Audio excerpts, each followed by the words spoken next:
DIY 教室。水性塗料で床板を白くペイント。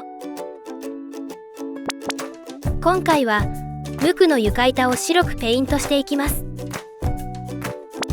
こちらの道具を使って DIY します。壁にペンキがつかないように養生をしていきます。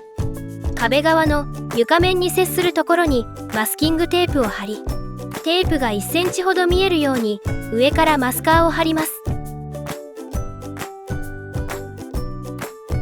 マスカーのビニールを引き上げて養生範囲を広げます。落ちないようにテープで留めておきましょう。床面のささくれや表面についた汚れを木目に沿って紙やすりで削り落とします。サンダーなどを使えば作業時間の短縮になります。やすりがけが終わったら木の粉を掃除機で吸い取り、固く絞った雑巾で表面をきれいに拭いておきましょう。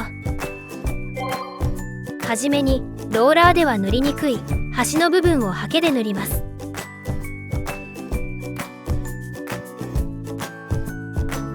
端を塗り終えたらローラーで床全面を塗っていきます。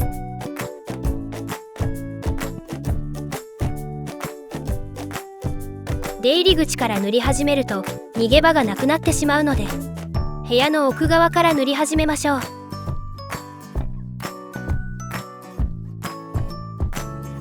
塗っている途中で木の節目などがある場合、節穴をハケで塗ってからローラーで伸ばします。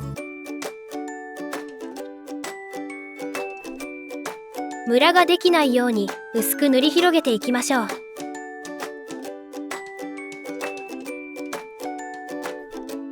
ローラー用の継ぎ絵があると作業が楽になります。全体を塗り終えたらこのまま乾燥させましょう。木目が透けたアンティークな仕上がりにする場合は一度塗り、木目を消したい場合は乾燥後に2度塗りをします。乾燥後に養生を外せば床のペイント完了です。